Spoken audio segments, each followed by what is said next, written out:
இயேசு கிறிஸ்துவின் நாமத்தில் அன்பின் வாழ்த்துக்கள். இந்த நாளில் ஆண்டவர் உங்களுக்கு தருகிற வார்த்தை சங்கீதம் 6:10. என் பகைஞர் எல்லாரும் வெட்கி மிகவும் கலங்கி போவார்கள், அவர்கள் பின்னாக திரும்பி சடுதியிலே வெட்கப்படுவார்கள். பிரியமானவர்களே, கண்ணீரின் ஜெபத்தினால் ஏற்படுகிற நன்மைகள், ஆசீர்வாதங்களை குறித்து தான் நம்ம தியானித்துக் கொண்டிருக்கிறோம். தாவீதுடைய வாழ்க்கையில கண்ணீரின் ஜெபம் சத்துருவை வெட்கப்பட்டு பின்னிட்டு திரும்பி போக பண்ணினது. பகைஞர் வெட்கப்பட்டு கலங்கி போக பண்ணினது இந்த கண்ணீரின் ஜெபம்.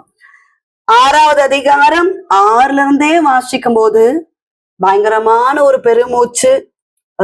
முழுவதும் கண்ணீரால் என் படுக்கையை ஈரமாக்கி கட்டுல நனைக்கிறேன், துயரத்தினால என் கண்கள் குழி விழுந்து போயிற்று, எல்லாரும் என்னை விட்டு அகன்று போங்க, ஏன்னா நான் அழுதுட்டு இருக்கேன். அழுகையின் சத்தம், தேவ சமூகத்துல நான் கண்ணீரோடு பேசி கொண்டிருக்கிறேனே, இந்த அழுகையின் சத்தத்தை கர்த்தர் கேட்டார், என் விண்ணப்பத்தை கேட்டார், என் ஜெபத்தை ஏற்றுக்கொள்ளுவார் அப்படின்னு சொல்லிட்டு தான் மறுபடியுமாய் சங்கீதக்காரனாகிய தாவீது சொல்லுகிறாரு, என் பகைஞர் எல்லாரும் வெட்கி கலங்கி போவார்கள், அவர்கள் பின்னாக திரும்பி சடுதியிலே வெட்கப்படுவார்கள். இரவெல்லாம் அழுது கொண்டு இருக்கிறீங்களா? உங்களுக்கு விரோதமாய் தீமையான காரியங்களை செய்கிறார்களா? வேலை பார்க்கிற இடங்களை பயங்கரமான டென்ஷன், பிரஷர், பயங்கரமான ஒரு நெருக்கம், சுற்றிலும் பகைவர்கள் எழும்பி தீமையான காரியங்களை செய்கிறார்களா? கவலைப்படாதீங்க.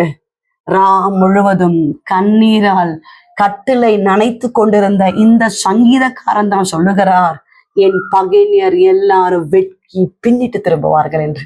உங்க வாழ்க்கையிலும் தேவ சமூகத்தில் நீங்க கண்ணீரோடு ஜெபித்து கொண்டிருக்கிறீங்க, பிரச்சனைக்காக போராடி கொண்டிருக்கிறீங்க, உங்க பகைஞர் வெட்கப்பட்டு கலக்கமடைய கத்த செய்வார். தேவ சமூகத்தில் நீங்கள் வடிக்கிற கண்ணீர் அது விருதாவாய் திரும்பி வருவதில்லை. உங்க விண்ணப்பத்தை அவர் கேட்டு இருக்கிறார், உங்க ஜெபத்தை அவர் கேட்டு இருக்கிறார், உங்க அழுகையின் சத்தம் தேவ சமூகத்துல எட்டி இருக்கிறது. ஜெபிப்போம். எங்க நேசிக்கிற எங்க நல்ல தகப்பனே, இந்த கால வேலைக்காக நன்றி செலுத்துகிறோம். கர்த்தர் அந்த நல்ல வார்த்தைக்காக நன்றி அப்பா. அழுகையின் சத்தத்தை கேட்ட ஆண்டவர் சங்கீதக்காரனாகிய தாவீதுடைய வாழ்க்கையில விரோதமா எழுமின பகைஞர் வெட்கி பின்னிட்டு திரும்ப பண்ணின ஆண்டவர். தேவ பிள்ளைகளுக்காக ஸ்தோத்திரம்.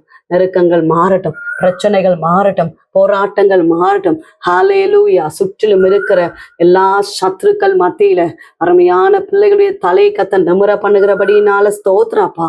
கையின் பிரயாசங்களை ஆசீர்வதிங்க, வியாபாரங்களை ஆசீர்வதிங்க, தொழில்களை ஆசீர்வதிங்க, கற்பத்தின் கனிக்காக காத்திருக்கிற பிள்ளைகளை ஆசீர்வதிங்கப்பா, கற்பிணிகளை ஆசீர்வதிங்கப்பா, திருமணமாக வேண்டிய பிள்ளைகளை ஆசீர்வதிங்கப்பா, படித்து கொண்டிருக்கிற பிள்ளைகளை ஆசீர்வதிங்கப்பா, நல்ல எக்ஸாம்ஸ் எழுத உதவி செய்யுங்க, நல்ல மார்க்ஸ் ஸ்கோர் பண்ண உதவி செய்யுங்க. கர்த்தாவே, நல்ல ஒரு வேலைக்காக காத்திருக்கிற பிள்ளைகளுக்காக ஜெபிக்கிறோம்.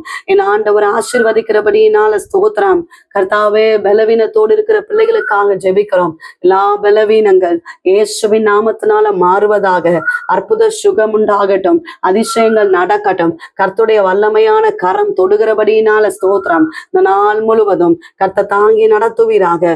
செய்கிற தொழில்கள், வியாபாரங்கள் எல்லாவற்றையும் ஆண்டவர் ஆசீர்வதிக்கிறபடியினால ஸ்தோத்திரம். இயேசு கிறிஸ்துவின் நாமத்தில் ஜெபிக்கிறோம் எங்கள் ஜீவன் உள்ள நல்ல தகப்பனே, ஆமென். பிரியமானவர்களே, கர்த்தர் உங்களோடு இருக்கிறார். பகைஞர் எல்லாரும் வெட்கமடையும்படியாய் உங்க கண்ணீரின் ஜெபம் கிரியை செய்யும். உங்களுக்காக, உங்களுடைய ஜெப விண்ணப்பங்களுக்காக நாங்கள் ஜெபிக்கிறோம்.